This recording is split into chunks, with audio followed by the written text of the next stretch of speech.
Welcome to today's Explainer. We spend so much of our lives meticulously planning, right? Drafting the perfect blueprint, waiting for that exact right moment to take action. But what if all that static planning is literally the exact thing holding you back? Today, we're exploring the tinker's mindset. We're going to look at the undeniable power of rapid prototyping and why getting your hands dirty and honestly making a bit of a mess consistently beats having the perfect plan. So, can kindergartners outsmart CEOs and MBAs? Let's just dive right into this because this question sets up a brilliant, almost upside-down hero's journey. We're going to look at why highly educated, intensely trained business grads and top-tier executives frequently fall flat on their faces when they're confronted with novel, unstructured tasks. Meanwhile, absolute beginners, specifically recent graduates of kindergarten, effortlessly succeed. Why in the world does all that formal education suddenly become a liability when the rules aren't perfectly clear? Well, the answer lies in what's known as the knowledge paradox. This is the surprising reality that in unpredictable, dynamic situations, rapid, hands-on experimentation almost always outstrips theoretical book smarts. You see, real life just doesn't reward the person who only knows the theory of the single right plan. It rewards motion. It rewards the person who takes a step, gathers instant feedback, and then continuously tweaks their approach. Book smarts tell you how things should work, but experimentation, that tells you how they actually work. To really ground this philosophy, let's look at a master tinkerer affectionately known as Papa Q Bear. Picture him in a dusty, sunlit woodshop. He wouldn't just stand there staring at a piece of wood, waiting for the perfect mathematical angle to magically reveal itself. No way. He'd grab a drill, test a hole, make a cut, and experiment until he found the absolute perfect fit. He approached life with this wonderfully hands-on curiosity. And he brought that exact same energy to the lake when he went fishing. He never fell into the trap of static planning. He wouldn't just say, well, I caught them on this lure last time, so I'll just sit here and wait. Instead, he'd cast different lures, switch to live bait, and constantly read the water. When he finally hooked a big one, he'd reel it in and declare, life is unpredictable. Keep tinkering until you find today's winning formula. He profoundly understood that yesterday's plan rarely solves today's problem. Now, this exact philosophy was put to the test in a famously brilliant real-world experiment called the Marshmallow Challenge. Introduced to a massive audience by Peter Skillman and Tom Wojcik, it's a design experiment with incredibly simple rules.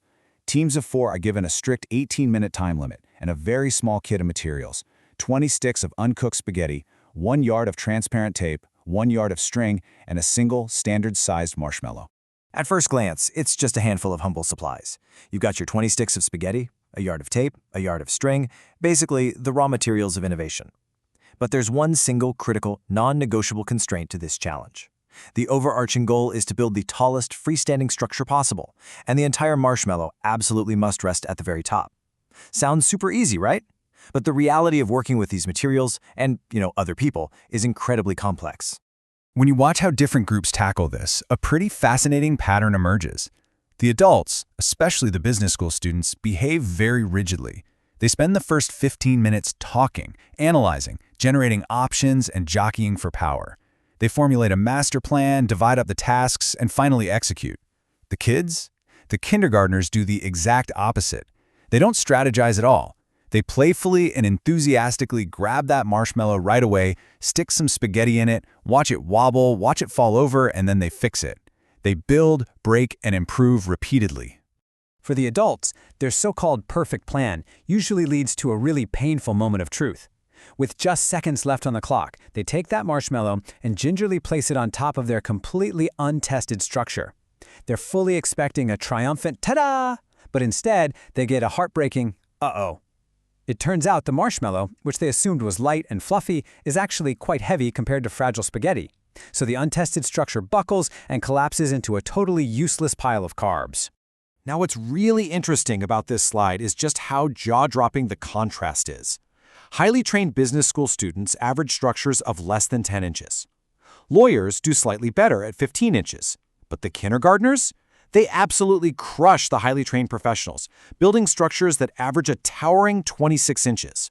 By embracing the knowledge paradox and letting rapid experimentation outstrip theoretical book smarts, the kids build towers more than twice as high as the MBAs. It's wild!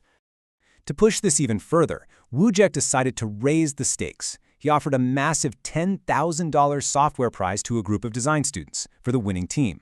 And the result? Exactly 0 standing structures. Not a single team could build a tower that didn't collapse. It proves an absolutely vital point. When the stakes are incredibly high, the pressure actually paralyzes innovation. Without the freedom to prototype, to fail, and to tinker, people fall right back on rigid planning, and they fail completely. So the absolutely crucial point here is understanding why the adults fail and the kids succeed. It really boils down to status management versus treating design as a contact sport. The adults get completely bogged down in figuring out where they fit in the picture. Who's the CEO of Spaghetti Inc.? Who's allowed to criticize ideas? They manage status instead of the actual task. But the kindergartners, they don't care about status. They stand shoulder to shoulder, energetically grabbing materials. They treat the problem as a playful contact sport. Which brings us to a really profound concept for your own life, the hidden marshmallow. The physical marshmallow in the challenge is actually a brilliant metaphor for the unexamined, risky assumptions embedded in our personal and professional projects. The adults assumed the marshmallow was light, and they didn't test that assumption until it was way too late. Every single project you're working on right now has a hidden marshmallow. It might be the actual cost of a new venture, or what your customer really wants. If you don't test that assumption early, it will crush your perfectly planned tower for sure. We really have to stop waiting for the perfect map. Think of tackling a new project like walking a new trail through thick woods. You cannot stand at the edge of the forest and accurately map out every single turn, root, and fallen tree from the start. Endless preparation just keeps you standing right there at the tree line. But when you step into the thick woods, when you actually take action, each step teaches you something new. The insights compound, clarity arrives step by step gradually, and then all at once. So how do we actually apply this tinkerer's mindset? Let's talk about how to fail fast and win big. First, you've got to keep the marshmallow in play right from the start. Test your biggest assumptions immediately. Next, make sure you fail small and cheaply. Don't risk everything on one final execution. Try small things so you learn without a catastrophic loss. It's also vital to stop worrying about looking foolish. Remember, the kindergartners never let ego slow them down. And finally, just build, break, and improve repeatedly. And this brilliantly illustrates Thomas Edison's famous quote, "Success is 1% inspiration and 99% perspiration." So often, we mistakenly think that perspiration means sweating over a desk, writing endless business plans, or arguing in conference rooms. But actually, scratch that, it doesn't. Edison's perspiration was the physical act of doing. It was in the laboratory, testing thousands of different filaments, building, breaking, and adjusting. The real effort comes from the testing, not the preparing. Which leaves us with this final, vital question, inspired by Papa Q-Bear. What is the hidden marshmallow in your life right now? What is that risky, unexamined assumption you're building your perfectly planned tower underneath? I challenge you today to stop over-planning, embrace the joyful messiness of action, lower your cost of failure, get your hands dirty, and go find today's winning formula.